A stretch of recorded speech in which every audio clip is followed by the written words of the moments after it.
right, welcome to the Breaking Hyman podcast. My friend is, or my guest is, my friend Rob Weiner. Hello. So Glad to be here. Dude, thank you so much for doing this. You should have been one of the first guests I had at this point, but we're wrapping up at 50 episodes. I think I've said that a few times. Oh, wow. Yeah, you're in the final days of the show. So I'm having on some of my oldest friends. I've having you. I'm gonna have Joe on. Let's see who else. I had my mom on not terribly long ago. So, but so you can tell us your title and stuff, and then kind of we'll talk about what you do and all that stuff. Okay. Well, I am the popular culture librarian at Texas Tech University. I'm also liaison to the College of Visual and Performing Arts. Yeah. And I teach for the Honors College courses on pop culture. Yeah. Everything from the Marvel Universe to horror. Yeah. And science fiction. Yeah. That's probably why you and I got to be good friends, because there's so much intersecting. But you're 16 years older than me. I think you just turned 59. Right? Yeah, so the big 6-0 this year. Yeah, because our birthdays are both in August. Wait, you're growing old is not for sissies, to quote Betty Davis. Well, supposedly. She said that. Growing old is not. How old did she live to be? I honestly don't know, but she got up there. Yeah. And she continued to act as part of the Hagsploitation movement. Her and both Joan Crawford had second careers playing in horror films. Who was it that was in a the guy who did, Larry Cohen? Which one of them did their last film with Larry Cohen? You got me on that one. Oh man, it was either Betty Davis or I'm not going to look it up. If you didn't know, then it's not worth knowing. Well, it probably is worth knowing, but my hunch is my first instinct would be Betty Davis, but I'm not sure. Yeah, you'd have to fact check me on that. Yeah, I'll look it up. But so you do you're a librarian, so you find basically all the pop culture everywhere, like where in English, history, and art kind of intersect. Is that more or less? Yes. Yeah. What when you have and theater, fine arts, as well as musical arts. I worked in the music industry at Ralph's local music industry at Ralph's Records for 10 years. Worked at the public library for 12 years, the Mahon Library. Went to graduate school at Texas Tech and University of North Texas. Yeah, so. You and my buddy Russell Cooper are both UNT grads. Russell got his undergraduate degree, and he went through film school. Are you familiar with the film Prison A Go-Go? It has Russell is in that movie. Oh, cool.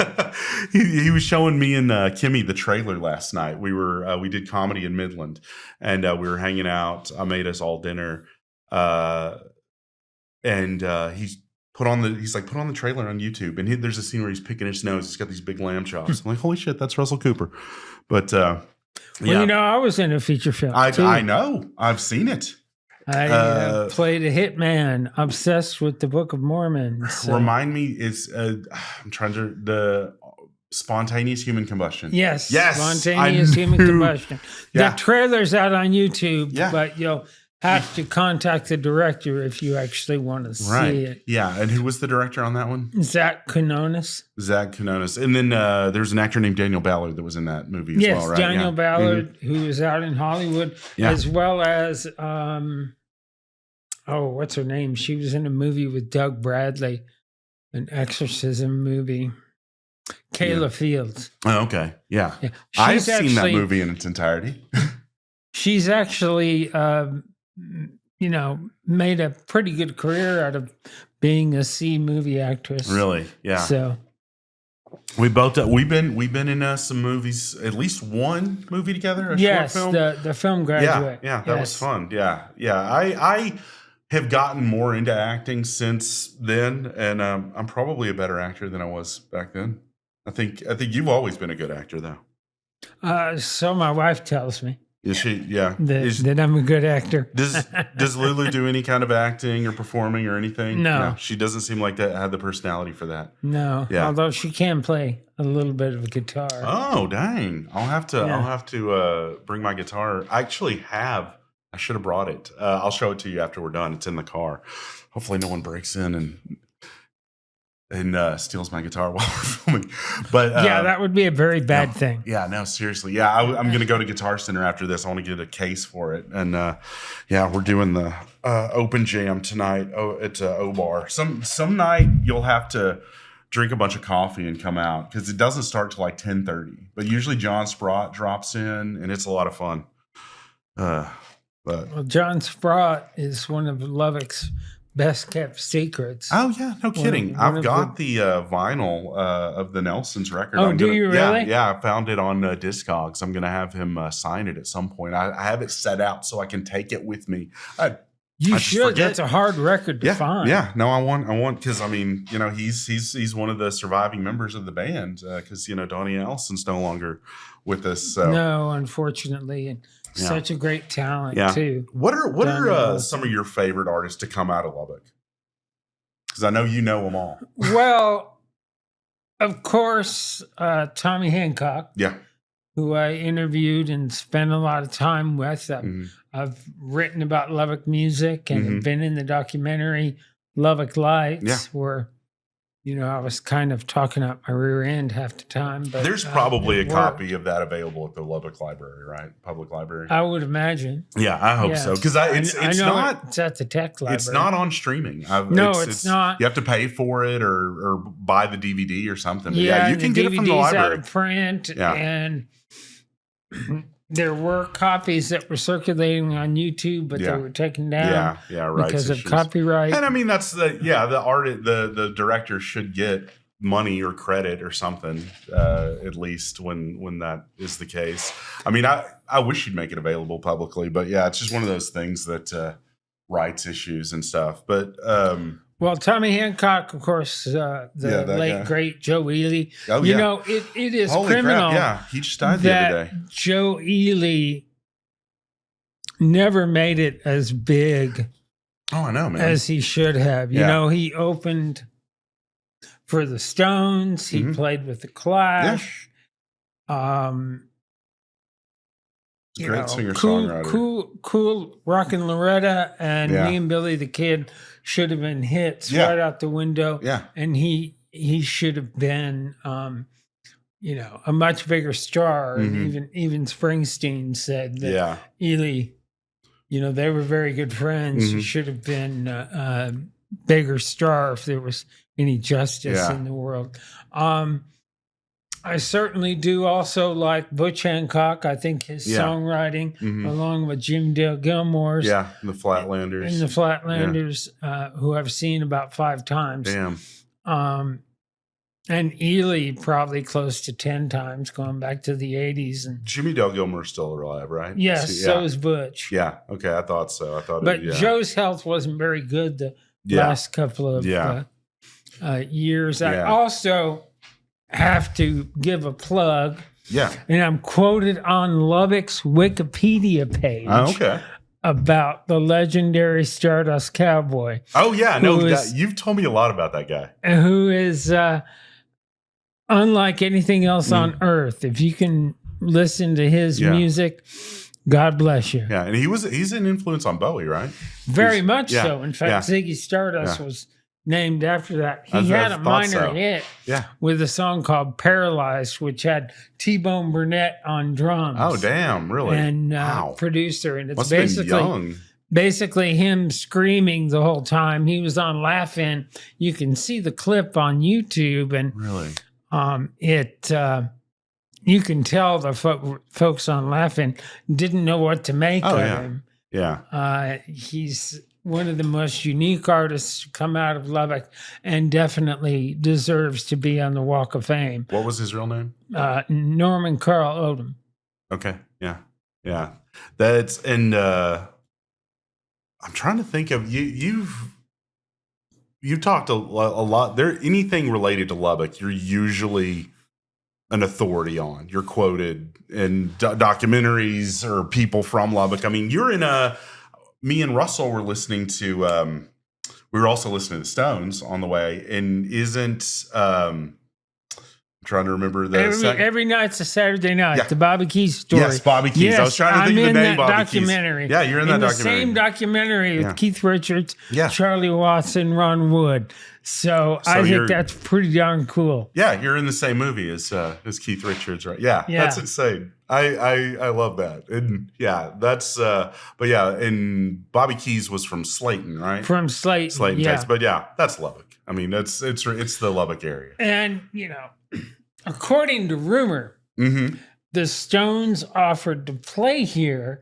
because of Bobby Keys on their Steel Wheels tour at the stadium. Really? And they were turned down because they were afraid of the crowd. Yeah. One of Lubbock's, or whoever made the decisions, if this story is true, biggest mistakes. That would have brought in so much money. Yeah, they don't like to use that football stadium much for anything other than football. I saw Dylan there. You were at that show, right? Yeah, I was Willie at that Nelson show. And Melly. And now George Strait is coming. One of his supposed last gigs, and he's sold out 2 nights at the stadium. Yeah, that's that. Yeah, if they would let anybody play there besides Dylan, it'd be George Strait. Yeah. Well, a couple of weeks ago, the big game, I forget who we were playing, but apparently it was true that Taylor Swift was here in Lubbock. Oh, really? And maybe she saw just how filled Jones Stadium was. They would let her perform there. It would economically, it would be such a good thing. And it's for Taylor Lubbock, Swift crowd ain't going to be as rowdy as the Stones. No, but the Stones, back in the day, even 89. They were getting old by then. Yeah. On the Steel Wheels tour, that would have been such a boon. Now, fun fact. U2 played here in 80/81 on the Boy Tour to 15 people. You've told me There is one photograph at the Southwest Collection of Bono that I've seen, and I know somebody that has a Boy album autograph from when they played here. It was one of the 15 people. Yeah, you wouldn't have been old enough to have been there. No. Dang. And but you did see some really great shows here. I have seen some really great shows. Yes. Black Flag in their prime, the Minutemen shortly before D. Boone died. That was how old were you then? 18. 18, right here in Lubbock. Yeah. Damn. That's crazy. Yeah, I tell you, I saw Mike Watt last year when he was here. I got to shake his hand. He has to walk with a cane. He plays sitting down. He's but still old punk rocker. Yeah. Well, cool he had that gig with the Stooges for quite some time. The Stooges. Oh yeah, I know. And then all the Stooges ended up dying. Yeah. So yeah. It's a terrible thing. Iggy's still alive though, isn't he? Yeah, Iggy's still touring. And he still tours with his shirt off. That's doesn't insane. look very attractive, but he still does it. It's crazy because I was watching the video. MTV, you heard, is done. 44 years. Yeah. I mean, I'm sure. But they quit playing music years ago. Yeah. But I've got Russell sent me a playlist, or somebody sent me a playlist, and it's like 9 hours of 80s and 90s MTV videos. So it's cut up, and they have the little between segments. It's very heavily curated, so it's really cool. It's like watching MTV. Well, MTV helped many artists that wouldn't have gotten any notoriety. I mean, they may have been one-hit wonders. Yeah. Bands like Men Without Hats, Flock of Seagulls, the Go-Go's. It made the Go-Go's career. Even the Grateful Dead took off when they did a video. it's almost like you knew what I was gonna say because I have Grateful Dead written down here. Well, and I'm wearing. Are you wearing a Dead shirt? Wearing a Dead shirt. Did you see what I decided to wear? Yeah. This is the shirt that I got you. Yeah. It's funny when we went and saw them, John Cleese and Eric Idle. Yeah, it's funny because I think you had the shirt made. I don't think they were selling these at the show, or they were. No, did you get it made, or did you just order it online? I got it online. Yeah. Somewhere. Okay. Yeah. You gave me one of these and the Monty Python and the Holy Grail 50th anniversary. I think. Yeah. I still those fit me now. I actually had my friend Kelsey tailor them, so they're fit me a little bit better since I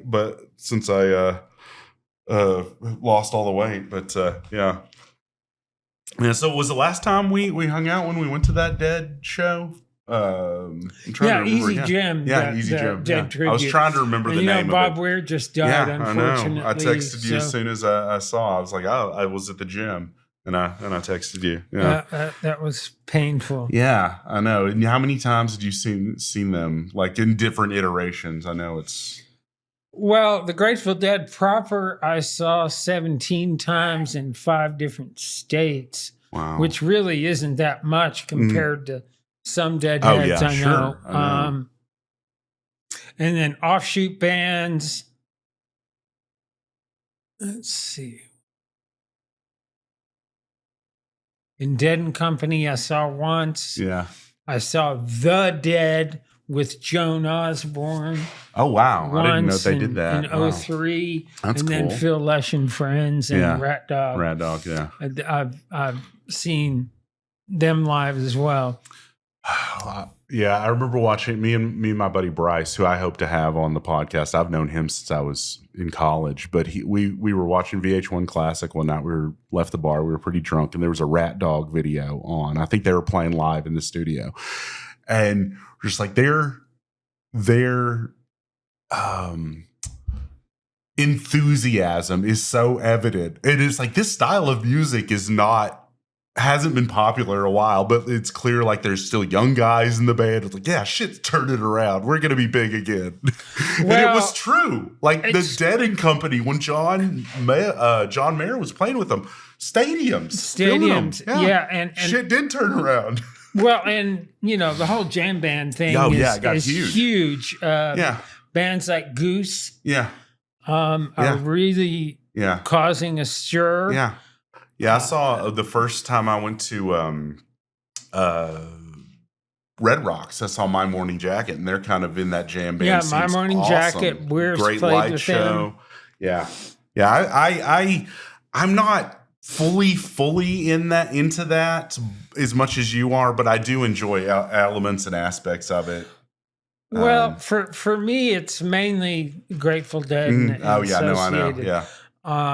I don't own a Fish album. If they came to Lubbock, I'd go see them. Oh, yeah, that'd be fun. Of course. Yeah. I don't know if Lubbock's a Fish crowd. It's more like a Dallas, Austin thing. If Goose came here, I'd go see them, or Widespread Panic, or Dave Matthews, any of those. Did you see Wilco is coming here? I saw that. Yeah, I just got a ticket the other day. So I'll tell you where I'm sitting if you want to. I think I'm in the ADA area because I know the secret that I always sit with you in the ADA seats is great. There's so much more comfy. But I'm debating whether to go see Wilco. Yeah, it's fun. I had tickets to see them back. Me and Brett were going to go, but he ended up having to go out of town. And I'm like, well, I don't want to go by myself. So, but it's kind of like the Flaming Lips. I don't own any of their albums. You went to that show, though, but I went to the show, which is one of the best shows it was great. I've ever seen. Yeah. Because I knew there was something important about that. Oh yeah. I just felt it inside. Yeah. It was wonderful. Yeah. It was a terrific show. Yeah, them and then the Butthole Surfers kind of comprise this sort of the bands from the Southwest. They were from Oklahoma. Butthole Surfers were from Texas, but Austin. I saw the Butthole Surfers in Dallas in '96. Nice. How was that? With the Melvins, I think. Oh damn! I saw the Melvins a few months back. That was great. Yeah, that was in Roswell. But they They were great. Yeah, we've been to a lot of shows together. You're very heavily into prog rock too. You opened me up to a lot more. You and Brett in particular are big Rush fans, but we saw King Crimson. King Crimson was one of the best shows I've ever been to in my life. Yeah, that was great. Their musical perfection. Mhm. What can you say? And let me say on record that it is criminal that Crimson is not in the Rock and Roll Hall of Fame. I didn't know they weren't. Yeah. Wow. That's crazy. Their first album is one of the most influential albums in the Court of the Crimson King ever made. Yeah. Period. Yeah. That's I think they're a little arty for the whatever the committee that for the Rock and Roll Hall of Fame. But then they've been doing like a lot of hip hop artists that aren't even really in the genre of rock and roll. I mean, they're great, but it's not rock and roll. Well, and it's strange. Let's talk about comedy for a second. Yeah. Okay. There is a comedy duo that deserves to be in the Rock and Roll Hall of Fame. Oh, 100%. And I know what you're going to say. Cheech and Chong. Yeah, Cheech and Chong. They were the first rock and roll comedians, really the only rock and roll comedians. And, one of their first hits, if you will, was Eric My Eye, which is a song. Yeah, it is. Yeah. And I remember seeing the video for that when I was a kid. I'm like, what the hell is this? I know them from movies and TV shows, but I did not know that they did music. But yeah, I mean, that they're very much, the crossover. I have a Hoyt Axton record that they're on. You know the one I'm talking about? No. No. Oh man, really? I'm trying to, I'll look it up. Cool. But it's like kind of a novelty song, but it's about drugs, and they're doing like characters portraying themselves in this record. Yeah, it's really cool. Well, I can remember when I was a kid, I had the Big Bamboo. Oh, okay. And I had to hide it from my parents, along with, my parents told me not to listen to the Sex Pistols. And what do you think I immediately did is go out and find a copy of the Sex Pistols album and get it. Just like with Cheech and Chong. I didn't quite understand the humor because I was like 10 years old. Yeah. But I knew there was something there that was funny and valuable. Yeah. Oddly enough, though, my parents did not have a problem with me watching Monty Python when they were on PBS. Yeah. When I was like 5 years old. That's very my subversive. First Monty Python. And I didn't quite get it. But again, I knew something was there. Yeah. And then once I was older and saw the Holy Grail, I realized, oh my God, this is genius. Yeah, it is. They didn't consider it sacrilegious, like what they were doing with God talking to Arthur, and I always thought it was funny. My parents didn't think that was sacrilegious either, and to me, I'm like, they're making fun of God. It's your parents didn't have a problem with that at all. No, mine either. But my dad saw Monty Python when he was in high school, and I think he loved it. He's the one who introduced me to it. When he's oh, your arm's off, man. It's like that cracked me the hell up when I was a little kid. Well, and it's some of the most intellectual humor, but can just be absurd and stupid too. Oh the silly walks. I mean, I had a T-shirt that my ex-sister-in-law got me that had that. It's like the high art, low art thing that. Which British Python had. combined really well. Oh, yeah. And you and I did the best we could by going to see John Cleese and Eric Idle. Dude, that was so great. It was great, but apparently Eric Idle hates everyone now. Yeah. Did him and John Cleese not on speaking terms? No. Really? No, apparently not. It's so strange how the people that have been friends and worked together for so many years but I mean, familiarity breeds contempt. Is that what they say? Something like that. Yeah. It makes me sad, but only how many of them are still alive? Because Terry Jones died, passed away. Graham Chapman. Yeah. So it's Eric Idle. John Cleese, who is, I don't know how old he is, but Yeah. he was born in 38. So, Oh yeah, whatever so that- he'd be pushing 90. Yeah. yeah. Terry Gilliam, who was born in 1940, and Michael Palin, Yeah, who Michael just Palin. turned 80 Wow. or 81 recently. Wow. So, Yeah. but I've always my it's hard for me to pick a favorite of the Pythons because Really. they all have their Yeah. positives, you know.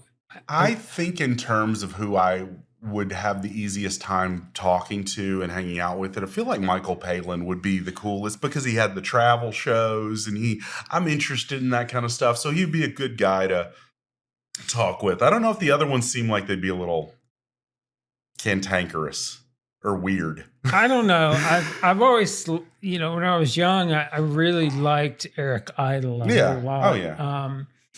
And John Nuns on the Cleese Run. is just one of the, you can just look at John Cleese and laugh. Oh yeah. Yeah. I mean, he is one of the funniest people to ever Yeah. walk the face of the earth. He kind of seems like a dick though. That's sort of No, his thing. Faulty Towers. Yeah. Hey, he signed my shirt. He signed your shirt. No, he was nice what enough. Would Yeah. Basil Fawlty Yeah. do? He signed it. Yeah. He actually signed I love my that. I love that. And shirt, which has never Yeah. been washed. good. And you got to see Graham Chapman here when he came Yes, I forgot about that. Yeah, Graham yeah. Chapman, Yeah. back in 1988, Mhm. came to Texas Tech, Oh wow. and my buddy Tom and I Mhm. went to go see him. That's cool. And That's I really cool. remember one of the first things, and I should have gotten his autograph. I don't know Yeah. what I was thinking at the time. I know some people who did, but Yeah. one of the first things he did was, okay, everyone, hurl abuse at me. Oh yeah. And it was shortly before, about a year later, he was gone. Yeah. So. Wow. Yeah. He was young. And how did I can't remember. Did he have cancer? Is that how he?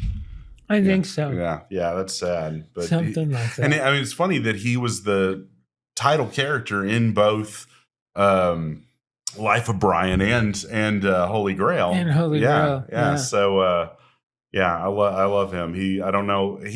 Would you consider him kind of the leader almost, or just I'm only thinking him because he died first?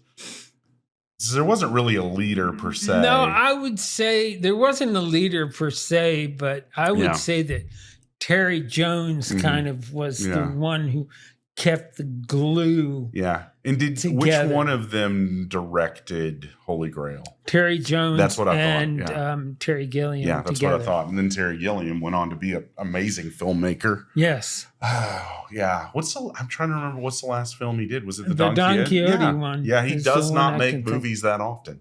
It's No, kind of a and Kubrick in that way. and he's what, 86 years old. So He might not have another one in him. I hate to Yeah. see that. But David Lynch didn't do another film, but he got to do the whole Twin Peaks. Yeah, the reboot. final season. That was Yeah. great. I loved that. Although Mark Frost has made some bones about maybe Yeah. reviving it again, but Nah, we'll see. Nah, I don't. I think David Lynch it's too much. He's too much in it. Maybe a spin-off or something. If Kyle MacLachlan wanted to play Agent Cooper, I'd watch that. The continuing adventures, but not in Twin Agent Peaks. Cooper. Yeah. Yeah, I would too. Have you watched the Fallout series yet? No, I haven't. He's in that. Me and my girlfriend are watching that. Kyle right now. MacLachlan? Yeah. He's. I won't spoil anything, but yeah, he's. I in understand it's really It good. is. It It's is. We're based watching on the a second video season. game. Yeah. I'm not a big video game guy, but I like a lot of. They're finally doing good movies and TV shows based on video games. I'm kind of Well, The Last early of Us examples. is another one. Yeah. That and it's got fungi zombies, if Yeah. you will. Yeah. I've also taught Mhm. a class on zombie culture. Yeah. And in fact, yeah, I made remember that. ESPN this last year Oh, really? How did you make it on ESPN? I forget. as one of the most interesting classes at a Texas university. Oh, wow. That's cool. The zombie and media and pop culture. I have no idea how they found it, That's so cool. but that I taught second Yeah. summer session. yeah. Well, Tech's getting a lot of attention via sports lately. Yes, and that's good. and- That's good and for all of us. I really believe we're going to come in number one yeah. with the softball team. Yeah. Really? Yeah. They did great last year. We've got an even better team this year. Yeah. As So, a stand-up comedian, I got some good jokes out of that when they made it to the playoffs the last time. As I say, it's like, hey, everybody enjoying the lesbian contest. Made you laugh. They're not all lesbians, only most of them. I shouldn't say that as an advisor for Tech. Fuck. I don't care. I'll leave it in. I'm trying to actively get fired for my job. That's a joke. Okay, good. I've worked there 11 years. Have you realized that? 12 in October. And you've been there, what, 20? Almost 20 years. Almost 20. Wow. Yeah. That's crazy. 18. And then how we know each other is you worked with Brett, my best friend, since we were 14 years old. So I'm going to see him here in a couple weeks in Dallas. Hopefully, if he said he's going to be there for Valentine's Day. So, but I'm trying to remember where I was going to go. The next thing I have on here is MST3K. Yes, and I have taught, I don't know how many classes featuring Mystery Science Theater. I'm doing it again. Yeah. This semester, it's really the only class of its kind. What night at of a the college week? At a college university. That's insane that Or that university you're doing or that. college, I mean. And you know, it's called Mystery Science Theater and the Art of Movie Riffing. And their final project, they have to write a riffing script and perform it over about 10 minutes of a movie of their choice. And it's a very fun class. We look at how comedy and sarcasm plays a role in our lives. And one of the great things about Mystery Science Theater is that everything is fair game. Oh, yeah. And even if let's say you watch an episode from 1990 or 91 today, a lot of the jokes are going to be dated because they make pop culture references. Yeah, my favorite episode, there's like an ongoing Morrissey reference. And I mean, who the hell knows who Morrissey is? Nobody but people like me. The Smiths' first album was a very important album for me when I was a freshman. Just the ongoing, there are a few that would still land, like Trumpy. I'm named him after Donald Trump.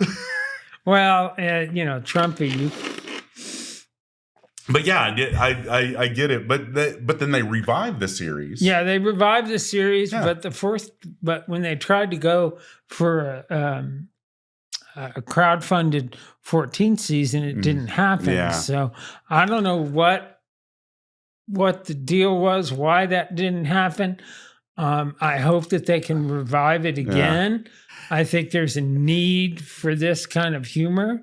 Yeah, but I see that kind of humor done everywhere, and it just outside of the Mystery Science Theater name. I mean, there's like nature videos where people will riff over them, and it's those kind of things are heavily influenced. Well, memes are a form of riffing. Twitter or X is a form of riffing. Yeah, I mean, they didn't necessarily invent that, or did they? No, they didn't invent it, but they're the most popular, influential show that nobody's ever heard of. Now that they have a cult audience. But it was a cable show. But I mean, now if something like that existed, it would be like on YouTube, and it would be successful. And that's what they did. They created their own platform called the Gizmoplex for season 13. And there's some real gems there in that season.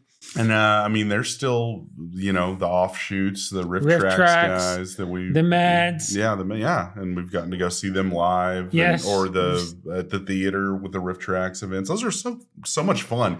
And I like the communal aspect of it.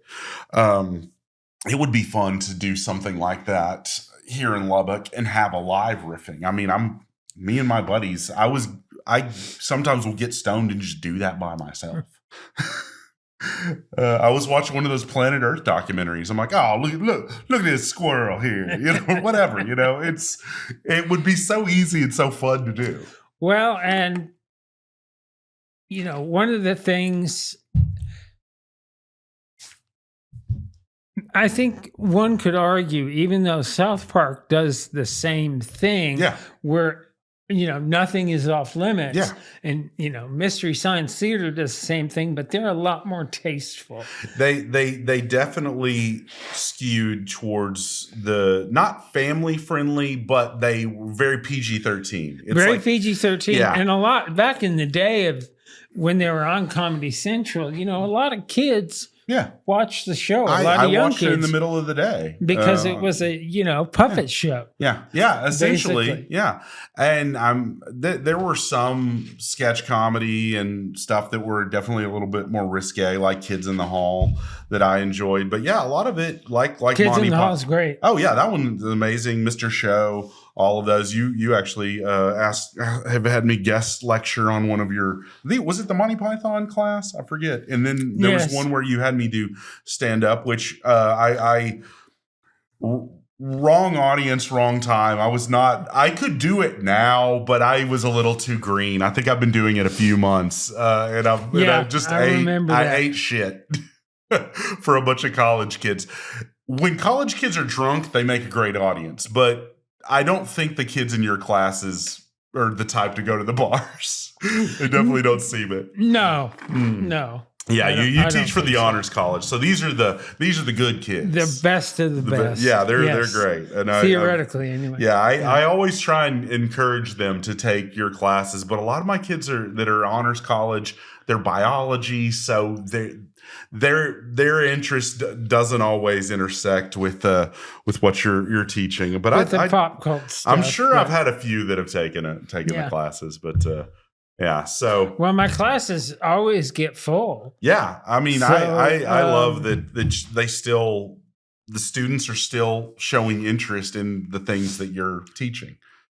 Have you gotten to teach a Star Trek class yet? No, just sci-fi though, right? Sci-fi. Broadly, that I co-taught with Dr. John Carroll, who's an engineer, and we look at science and science fiction. Right. Yeah, I remember you telling me about that one. I've taught both a freshman version and a senior version of that class, or co-taught, I should say. That's awesome. Yeah. Yeah. So where do you differ on the senior version versus the freshman version? Well, there's more work in the senior version, and the topics get heavier. Yeah, the topics get heavier, a little denser. Mm-hmm.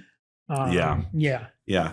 I really enjoy the comics. Like your house, it's probably a little bit different now that since you've gotten married, but at one point you had 2 full rooms full of graphic novels and physical media is what probably the best way to put it, but comics specifically. Yes, well, a lot of graphic novels. Yeah, like graphic novels. Yeah, and still do. I think comics are one of the truly unique art forms that can do practically anything. Yeah. And they're active when you read them. You can't just read a comic. Yeah. Passively, you're actively engaging in it because it works both sides of the brain. So for many years, it was thought comics made you stupid, but in reality, comics can make you smarter. Yeah. I mean, there's reading them. Complex storylines that you're getting across both in reading it and looking at the visuals. Like, was it Watchmen that was named one of the 50 best novels of the 20th century? 100 best novels by Time Magazine. Yeah. By the way, Mystery Science Theater, 100 best shows by Time Magazine as well. Yeah. Always makes it in the top 20 cult shows of all times. Oh, yeah, for sure. And it's weird because it's so influential, but it still has just kind of a cult audience. Yeah. It's not mainstream. Sure. Yeah. Even though they were on Netflix for a while and more people were certainly exposed to them through Netflix. But it's still very, very much a niche TV show for people to, watch. Despite the fact that it's probably influenced modern internet culture more than any other television show. And every form of comedy, sketch comedy, stand-up comedy. I mean, I'm influenced by that stuff heavily. And what I love about Mystery Science Theater is all the lore, because they made a movie. They made a movie. Theatrical film that Alamo has shown multiple times. Both you and I have hosted it at different points, right? You've shown it for your kids. You've had it played here a week in Lubbock Only a week, in 1996. I saw it when I was in graduate school in Denton in the theater, and it was one of the best experiences I've ever had in a theater. Seeing a cult show that you watch, and I love that. That's one of the best episodes, in my opinion. Yeah, it's great. Unfortunately, the studio had a lot of tinkering, and Mystery Science Theater, the movie, is actually shorter than the movie they riffed, This Island Earth, which is ridiculous. That's so weird. And there were a lot of things that were cut. The studio executives have never really gotten that show the way they should have. And like I said, I hope that, there's a new game coming out. Oh, really? That was crowdfunded and did real well. So I hope that Joel can figure out a way to get more seasons of Mystery Science Theater. One thing together. I think would be smart for him, because I'm assuming Joel owns the characters. He does now. He used to own, Jim Mallon used to own them, but he should license them or at least use them in other ways. Like, Kermit the Frog will pop up here and there in different. Having those characters just be recognizable could bring attention to the brand. But that's just my thought. Because when I see a Tom Servo anywhere, I'm like, holy shit, it's a Tom Servo. Yeah. Or Crow or anything like that. I love it. I think I told you my brother had a hamster named Tom Servo. No. No, really? Yeah, he was. No, that's cool. Yeah, we were kids. We just lived down the street over here.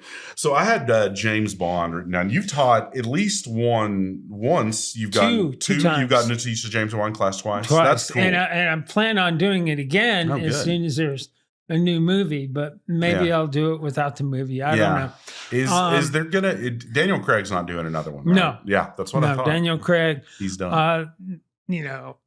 There's a lot of people. Yeah. Aaron Taylor Johnson. Who's the guy that played Superman? Yeah, I can't even remember. He's got a ridiculous name. It's like Razdower or something. I don't remember what it is. In the DC movies, not the new Superman. Yeah, no, I know. Yeah, he was Wolverine. Yeah, had a cameo. Oh, Henry Cavill. Henry Cavill. That's it. Yeah, he's in contention. I think I wouldn't mind if they did a black James Bond. They were talking about Idris Elba at one point. They could do the guy from F1 is a young British guy. He's super. Seems like he'd be cool. And I mean, how do you feel about the theory that 007 is a title and James Bond is a pseudonym that goes along with that? I mean, it pretty much is. There was a 007 in No Time to Die that was not Bond. Really? So, one of the female characters. So, but the question remains: is Bond relevant to 2026? I mean, Amazon basically bought Bond from the Broccoli family. Really, I didn't realize that. $1 billion or some ungodly amount. They wouldn't pay that much if it wasn't relevant. I mean, and that character can work in any way. I mean, you have to change him for the time. He can't be as sexist as he used to be. But he can still, sling his dick around a little bit. I mean, You know what I Yeah. mean? He could still be a sexy dude and and sleep with women and all yeah, that. exactly. Yeah. And but it does change as the world changes, as we view, So yeah, they have to keep coming up with these like big villains. I thought Skyfall was the best. I loved that one because it goes It's certainly into the history. best of the Daniel Craig ones. Agreed. Yes. A lot of people don't like Quantum of Solace, but I really like it. I also like the story by Ian Fleming, which has nothing to do with the plot of the movie. Really? But, I didn't agree with going back and rewriting Ian Fleming's novels to make them more PC. Right, yeah. I certainly did not agree with that. History is history, and history is not politically correct. Yeah, no. And we shouldn't suppress that. Yeah, it's the same thing you're seeing in academia, at OU, and then more recently, where was it here? I don't like that. Yeah, you said you don't really want to talk about that, and but academia should not be political. It just is. It just is. Well, my view is I work at the will of the state. Yeah, I'm that a is state true. employee. Yeah. Therefore, I have to do what the state tells me to do. Yeah. And you want to, but you want to be able to teach these historic things and to people that have interest. Are you working a lot with graduate students as well as undergrads? Yes, I do a lot with grad students.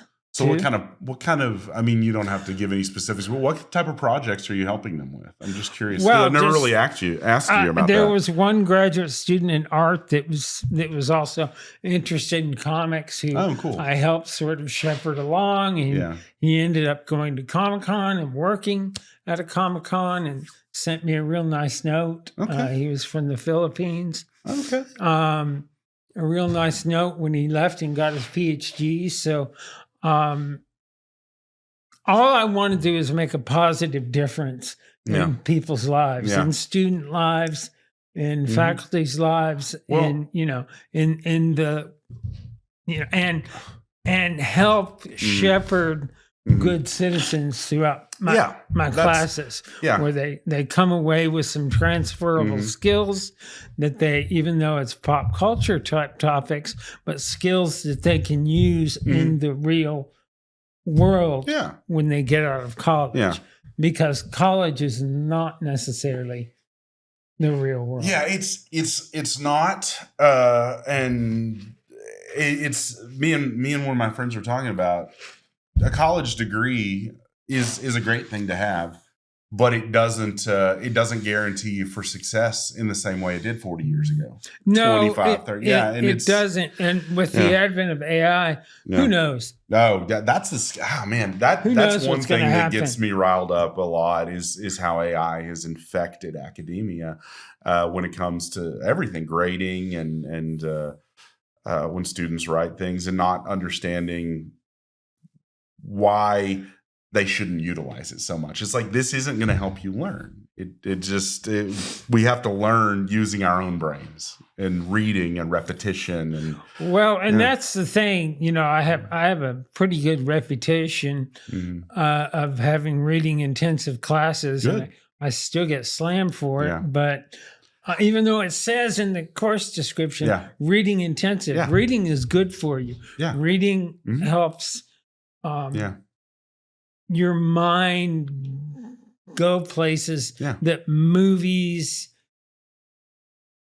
and some other forms of entertainment, TikToking, whatever, you can't go to if you're sitting there with a book, whether it's electronic or a physical book. It's healthy for the mind. Yeah. Well, and even if you disagree with what you're reading. Yeah, I definitely, I agree with that. And you being a little bit older, you didn't grow up with this stupid thing. This came along when you were well into adulthood. I was too, but it's still, I use it more than I should, Do you have a smartphone now? Because I know you, for Yes. the longest time, you did not. Yes, I have a Yeah. smartphone. Wow. Was it the wife that No, do you it was just time. having music on to it is get one it. of my favorite things. Having this available, not having to carry like an iPod or CDs, having all my music here is pretty damn cool. I was listening to a stoner rock playlist on the way here, Blue Cheer, and I'm like, oh yeah, Blue Cheer, yeah, also a San Francisco band like yeah, the Dead. hell yeah, man. And some argue the fathers of heavy metal, Yeah, or at least if not heavy metal, proto metal. yeah. They're on a stoner rock playlist, so that a lot of Blue Cheer Yeah. was actually a form of Owsley acid. If I'm oh not really okay, that makes mistaken. sense. That So, makes sense. Yeah. I mean, that's where they got their name. Yeah.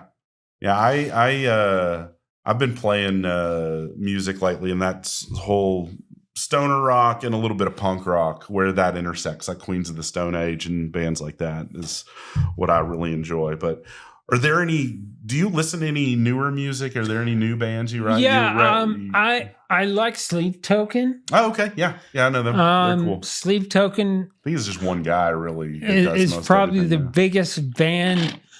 I mean, they're on the verge, in my opinion. Nobody's ever heard of them, but they sell out within minutes. And I think they're on the verge of playing stadiums. Yeah. I really do. Yeah. I would love to see them live. I do like Ghost. I like the Did you melodic. hear recently they played somewhere in Florida, and I think it was where the Orlando Magic play, and somebody has a theory that they cursed the stadium because the Orlando Magic have not won a game. It's been like since October. Oh, come on. The whole thing is an act. It gets them publicity theater. though. It gets them publicity though. It's pretty fun. It's just theater. I love that though. How are they live? I saw them when they came to Lubbock. Joe and I both did. Yeah, I missed that in one. 2016. Yeah, and they were fantastic. Yeah. I'll have to see them next time they come through here. See if it curses Texas Tech. Maybe they won't let them play. I don't. I think they're too big to play Lubbock anymore. Yeah, the Buddy Holly's been getting some really good shows though. I missed what's the last show you've been to? The Almond. How was that? Because Amanda Shire's open too. That was amazing. Yeah, they're great. At one point in time, and Eric Johnson was with him. Oh, this most recent show? Yeah, at one point in time, there were gone. no less than 6 guitarists on stage jamming. And it was... Damn, I should have gone. Actually, that show gave me a little hope. Really? Because apparently, guitar sales are at an all-time low right now. Yeah. And people aren't wanting to play guitar. I'm definitely not. Here's these young, these sons of these, Dwayne Betts legends. Is great, and Devin Allman sounds just like his dad. And they're bringing back guitar music. Yeah. And it's a pure form of music. I actually was more excited about seeing Jimmy Hall, who used to be the singer for a band called Wet Willie, which was one of the first bands I ever listened to when I was a kid. Nice. So I didn't get to meet him. I tried to, but he walked away as I was coming up to meet him. But I did, I said, one of their big hits was a song called Keep On Smiling. And I said, keep on smiling, Jimmy. And he was like, I will. Yeah, and the band was called Wet Willie? Yeah, the band was called Wet Willie. Willie, jeez. Yeah, my dad would do that to me when I was a kid. Damn. Yeah. So we're gonna bring this back around. I think we've been at it for almost an hour. I should have started my timer, but I didn't. So you were talking about the Dead earlier, and you had a greatest American band in history. And I think I know why you feel that way, Rob. Didn't you have a very special experience? Well, let's not go into that. All right. That's all. But I know that story. I went to every single Grateful Dead show straight. Oh, you didn't do any drugs? No. Never. I can't say that I took for quite a few me. edibles It was when about I went the music, and I wanted to be against the stereotype of the deadhead, All right. but I did have a dead shirt at one time for every day of the year, if you include tie dye and all that. I know you have quite a few. I mean, you're wearing one right now. Yeah, I'm wearing one now, but Yeah. this is a 50th anniversary. Dang. But there's really the Grateful Dead provided something. I mean, I had my American experience following the Dead around, seeing the country, having adventures. Yeah. Where's the furthest from Lubbock that you saw them play? Well, Oakland and awesome. The capital of California, Sacramento. Sacramento. Wow. So on their home turf, because they were founded in where were they founded in San Francisco? San Francisco. Yeah. We're in Marin County. So Oakland's pretty damn close. Yeah, Oakland's pretty damn close. Yeah. I did cool. happen to see a New Year's show, which was kind of like, going to Mecca for a Muslim, for a Deadhead to see one of the New Year's shows. Yeah.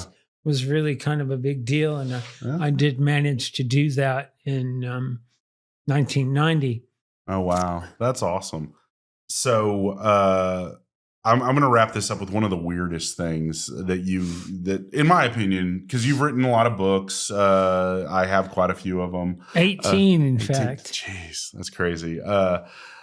From topics all the way to what from Monty Python to the Grateful Dead to Mystery Science Theater, Spider-Man, the Joker, supervillains, the Punisher, I don't know Librarians if I have the comics. Punisher books. But I've done a lot of pop culture. I think that the pinnacle of your career is when you were featured in a documentary about Megan Fox. Oh yeah. So what the hell did they call you for? This is the Megan Fox weirdo. This is a great story. Why? I got a phone call from the producer of Biography, saying we want to fly you out to Houston to talk about Megan Fox. Yeah. I have no idea how they got my name. Was this why in the last, that even happened. This has been since I've known you. This was in 2010. Yeah. Okay. Yeah. Well, a little bit before. Okay. So not too long. Not too long. Yeah. But okay. Yeah, I'm in a documentary. It's on YouTube. You can find it. It's so weird. I think there's only two or three clips. So did you just look her up on Wikipedia and be like, okay, now I know everything there is to know about her? Pretty well. I did some research. Yeah, but it wasn't like you were an authority. You were just a pop culture guy, and they're like, well, let's get this guy. Yeah, let's get this guy. Yeah, you can so tell it's me. I'm wearing a prairie dog tie. Yeah. And we didn't even talk about prairie dogs. Yeah. That's so I wore my cool. freak flag. Yeah. But I'm in a documentary about the life of Megan Fox. And you're credited as pop culture librarian, Rob Weiner. But I'm also in an 8-part documentary on the MCU. That one called makes Icons Unearthed. That one makes more sense to me than the Megan Fox one. I wonder if your name got put on a list like, he's a potentially dangerous guy in my stock. Why did they tell her like, okay, he's just a guy? Like, that's so funny. I don't know how it ever happened. I wonder if she saw that and be like, why does this guy know about me? Have you ever thought about that? No. That's where my brain goes. That's so funny. It was one of the most unique experiences. No, I bet. But you don't lick a gift horse in the mouth. No, you don't. Opportunities come your way. Yeah. Just like with the Bobby Keys thing. Yeah. You're going to do it. I got a phone call from the producer and said, would you care to be in this? Yeah. Were you thinking they were going to ask you to interview her or something when they initially called you? No, I don't think so. Yeah. That would have been crazy if like, okay, here, go in a room. And it's so outdated now anyway. But it was at the height of her popularity. Yeah, like Transformers. The whole Transformers thing. And crazy. Megan Fox initially presented herself as this kind of enigma to the public.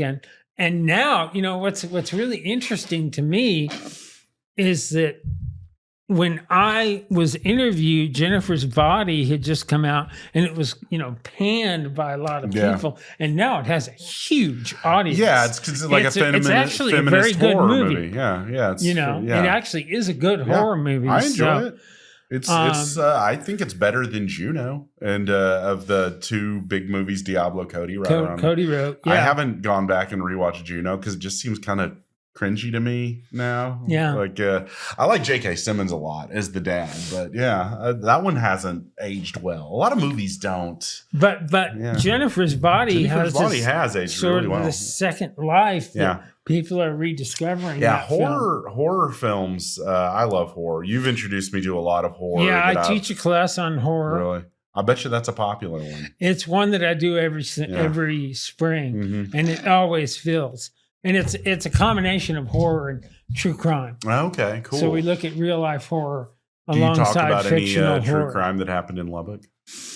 Because there's some. Yeah, yes, there is some. We did. I did have them read a book a couple of years ago about the murder of Sarah Alice Morgan.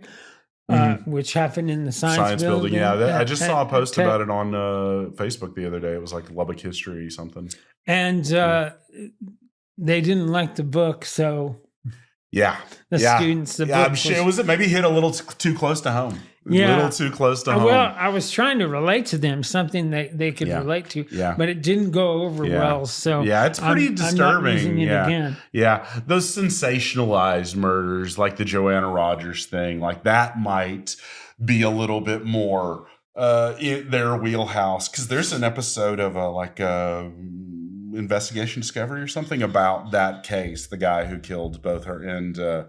I'll tell you off another thing that relates to that case, but you know the one I'm talking about. Yes, I do. Yeah, but so I think that's about it. I mean, we could do like another 2 hours here with you and me. We certainly could. Well, that's why I wanted to have you on, because I'm like that. I'm not going to have once we kind of get in, I'm not going to have any trouble just carrying the conversation wherever with you. From the first time we hung out, we talked about comics and stuff, and I'm like, okay, yeah, thanks for introducing me to this guy, Brett.